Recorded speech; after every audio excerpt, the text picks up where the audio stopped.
یو بیا تقریرو کی چې خلق نحمده وسنن لی علی رسول الکریم پوی گئے کنا زما خبر واورے وسب ما هم تاسو سره وعده کړی وا الله هم وعده کړی وا خو ما تاسو ته ټول دروغ ویلیو الله ټول رښتیا ویلیو بیا خپل خبر حالت کې بیا ځکه چې ما تاسو ته ویلیو ما تاسو ته دروغ ویلیو چې ما پسې راځي نو څوک چې ما پسې راغلی نو هغه لپاره دا جهنم دی او الله خبره چې چا من الله ما پسې راځي زما خبر نو هغه لپاره دا جنت دی بس دیو بیا رښتیا ووایي هغه وخت کې او دې چې تقریر کوي د اور په منبر باندې بناسي وقال شیطانو شیطان بووی خطیبا علی منبر من نار طول خلق مخامخ برا کړی شي را بشي لما قضی الامر فیصله د کار وشوه جنتیان جنت ته لاړل دوزخیان دوزخ ته لاړل دی به وایي ان الله وعدکم وعد الحق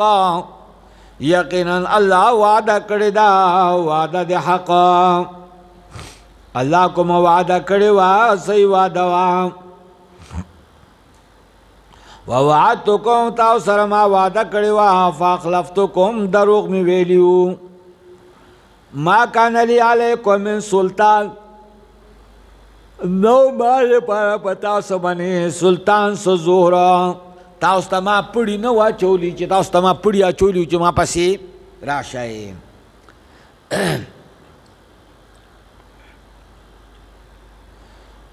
من سلطان سو حجت بیان الا ان دعوتموکم مگر داسې چې تاسو ته ما دعوت راکړله دعوتکم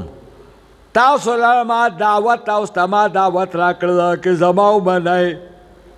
نو فاستجبتم لی تاسو سره د ښه وشي تاسو زما خبره ومنله ما صرف دعوت راکړی و څه پړی خو مې زنځیر ما سره خو پولیس نه و چې ګنې ما سره پولیس و پولیس مې راویشتي وو اتکړی مې تاسو ته اچولی وي نو فلا تلومونی ولومو انفسکما ما ملامته کوئ په دعوت زما کې او تاسو ملامته کوئ خپل نفسونه او نه یم زه بمصرخکم یعنی امدادي ستاسو او نه تاسو بمصرخي یا زما امدادیانه انی کفرت بما اشرکتمونی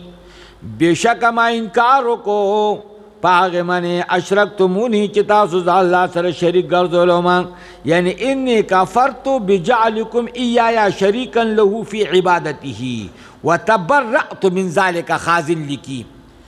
یعنی انی کفرتو بجعلکم ایایا شریکنا ما انکار وکړو په هغې باندې چې تاسو الله سره شریک ګرځولو ما په عبادت کې او دارنګې زه بیزاره یم د دې نه بلکل بیزاره یم ان ظالمین لهم عذاب علیم ظالمان د پر عذاب درناک دی